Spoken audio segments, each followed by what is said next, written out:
नमस्कार दोस्तों, स्वागत है आपका आज के एक और नई वीडियो में। आज हम कर रहे हैं प्रश्नावली 13.1 का क्वेश्चन नंबर 8। क्वेश्चन क्या है अपने पास में? क्वेश्चन है ऊंचाई 2.4 सेंटीमीटर और व्यास 1.4 सेंटीमीटर वाले एक ठोस बेलन में से इसी ऊंचाई और इसी व्यास वाला एक शंक्वाकार खोल काट लिया जाता है। क्वेश्चन में क्या कह रहा है? एक ठोस बेलन है, ये मान लेते हैं ठोस बेलन, जिसकी ऊंचाई दे रखी है 2.4। तो इसकी ऊंचाई कितनी हो गई? 2.4 सेंटीमीटर और इसका व्यास दे रखा है 1.4 सेंटीमीटर। तो व्यास हो जाएगा 1.4 सेंटीमीटर। एक ठोस बेलन में से इसी ऊंचाई और इसी व्यास वाला एक शंकु काट लिया जाता है। यही व्यास है और यही ऊंचाई, तो एक शंकु इस तरह से काट लिया जाता है इसमें से। ये एक शंकु काट लिया इसमें से।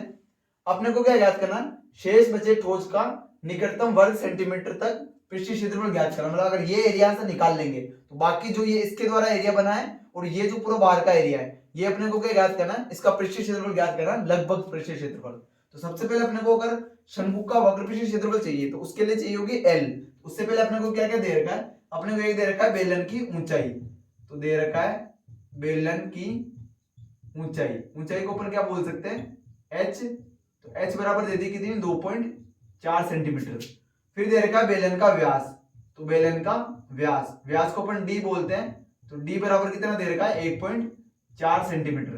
तो इसकी आर निकालेंगे। आर क्या हो जाएगी? इसकी आधी, 2 का भाग देंगे तो 2 7 14, मतलब कि 0.7 सेंटीमीटर। अब जो बेलन का व्यास है तो वही क्या हो जाएगा? इसका शंकु का व्यास। तो इसी तरह बेलन की जो त्रिज्या है वही क्या हो जाएगी? शंकु की त्रिज्या। तो यहां से शंकु की त्रिज्या भी कितनी आ जाएगी? शंकु की त्रिज्या, शंकु की त्रिज्या आर बराबर ये भी आ जाएगी 0.7 सेंटीमीटर। अब अपने को चाहिए वक्र पृष्ठीय क्षेत्रफल। अगर शंकु का चाहिए तो पाई आर एल होता है। एल निकालने के लिए हमारे पास सूत्र होता है। एल को अपन क्या कहते हैं? तिर्यक ऊंचाई। तो तिर्यक ऊंचाई का सूत्र होता है, तिर्यक ऊंचाई एल बराबर होती है root R square plus H square. तो आर की जगह कितना है? आर की जगह 0.7, तो 0.7 का स्क्वायर प्लस एच की जगह कितना है? 2.4, तो ये 2.4 का होल स्क्वायर। अब 0.7 का स्क्वायर करेंगे तो कितना हो जाएगा? 7 7 49, तो हो जाएगा 0.49, मतलब कि 0.49 प्लस 24 का स्क्वायर होता है 576, तो ये हो जाएगा 5.76। इन दोनों को जोड़ेंगे तो कितना हो जाएगा? ये हो जाएगा 625, तो ये हो जाएगा 6.25 का वर्गमूल। और 625 का वर्गमूल कितना होता है? 5 होता है, सॉरी 625 का वर्गमूल होता है 25। और दो संख्या के पहले पॉइंट था, वर्गमूल निकाला तो एक संख्या के पहले पॉइंट आ जाएगा। तो 2.5 के आगे अपने पास में एल आ गई। अब अपने को निकालना निकटतम सेंटीमीटर तक पृष्ठीय क्षेत्रफल ज्ञात करना है इसका। तो कह देंगे यहाँ पे शेष ठोस का पृष्ठीय क्षेत्रफल बराबर, एक तो क्या आ जाएगा? बेलन का पृष्ठीय क्षेत्रफल। तो यहां जाएगा बेलन का वक्र पृष्ठीय क्षेत्रफल प्लस एक क्या आ जाएगा? शंकु का वक्र पृष्ठीय क्षेत्रफल। तो शंकु का वक्र पृष्ठीय क्षेत्रफल। और एक चीज और ध्यान देना, ये तो चारों तरफ से बेलन था तो बेलन का वक्र पृष्ठीय क्षेत्रफल आ गया।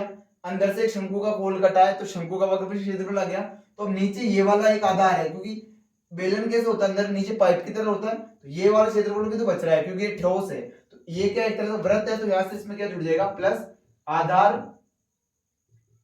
का क्षेत्रफल। और आधार कैसा है? वृत्त का वृत्त है, तो यहाँ पे आधार का क्षेत्रफल क्या हो जाएगा? पाई आर स्क्वायर। इन सभी के मान रख देते हैं। बेलन का वक्र पृष्ठीय क्षेत्रफल होता है 2 पाई आर एच प्लस शंकु का क्षेत्रफल होता है पाई आर एल प्लस आधार का क्षेत्रफल क्या हो जाएगा? पाई आर स्क्वायर। अब देखो पाई आर इसमें भी आ रहा है, पाई आर इसमें भी आ रहा है, पाई आर इसमें भी आ रहा है, क्योंकि आर सब में सेम है अपनी। ठीक है, तो यहां से पाई आर क्या ले लेते हैं? कॉमन। यहां अंदर बचेगा 2 और एच प्लस यहां से पाई आर बाहर चला गया तो अंदर क्या बच गया? एल प्लस यहां से पाई और एक आर बाहर चला गया तो एक आर बच गया। यहाँ पे पाई का मान रखेंगे तो 22/7 इंटू आर कितनी अपनी? 0.7, तो आ जाएगा 0.7 कोष्टक में 2 इंटू एच की जगह कितना आ जाएगा? 2.4 प्लस एल की जगह कितना आ जाएगा? 2.5 प्लस आर की जगह कितना आ जाएगा? 0.7। इसको इधर सोल्व कर देता हूं मैं। ये तो आ जाएगा, ये पॉइंट हट जाएगा तो 1 0, 7 से 7 कट जाएगा तो 1 0 है, तो इसकी वजह से पॉइंट लग जाएगा बीच में, ये हो जाएगा 2.2। कोष्टक में क्या आ जाएगा? कोष्टक में आ जाएगा अपने पास 2.4 को 2 से गुणा करेंगे तो 2 चौक 8 पॉइंट 2 दूनी 4 प्लस ये 2.5 है तो आ जाएगा प्लस में 2.5 प्लस ये आ जाएगा 0.7 तो आ जाएगा 0.7। अब देखो ये 2.2 तो गुणा में इन सबको जोड़ लेते हैं तो इनको जोड़ लेते हैं साइड में, ये हो जाएगा 4.8 2.5 और 0.7 जोड़ दो इनको तो ये 8 और 5 13 13 और 7 20 20 का 0 हाथ से लग गए 2 2 और 4 6 6 और 2 8 तो ये पॉइंट के पीछे 0 का मतलब नहीं है तो इनटू में क्या आ जाएगा 8। सोल्व करेंगे तो इसको 8 दूनी 16 हासिल का 1 8 दूनी 16 और 1 17 तो ये जाएगा 17.6 जो और पॉइंट के बाद में अगर 5 है 5 से बड़ी संख्या है तो 17 को अपन 18 भी मान सकते हैं तो लगभग अपन कह सकते हैं 18 सेंटीमीटर चल रहा है तो ये क्या हो जाएगा सेंटीमीटर स्क्वायर और यहाँ लिख देंगे कोष्टक में लगभग क्योंकि उसने बोला था कि निकटतम सेंटीमीटर क्या करना है। अगर 6 मतलब कि 5 से छोटी संख्या होती तो ये 17 सेंटीमीटर स्क्वायर हो जाता क्योंकि 5 से बड़ा है इसलिए क्या लेंगे 18 सेंटीमीटर स्क्वायर लगभग। तो ये था अपना क्वेश्चन नंबर 8। उम्मीद है आपको समझ आएगा। इसमें एक चीज ध्यान रखना बस ये बेलन का वक्रपृष्ठ क्षेत्रफल निकलेगा, शंकु का वक्रपृष्ठ क्षेत्रफल अंदर से था इसलिए निकल गया और नीचे क्या एक आधार और चलेगा इसमें तो पाई आर स्क्वायर मतलब आधार का क्षेत्रफल लगाना मत भूलना बस। तो ये हो जाएगा अपना क्वेश्चन नंबर 8। उम्मीद है आपको समझ आएगा। मिलते हैं नेक्स्ट वीडियो में, तब तक जय हिंद जय भारत।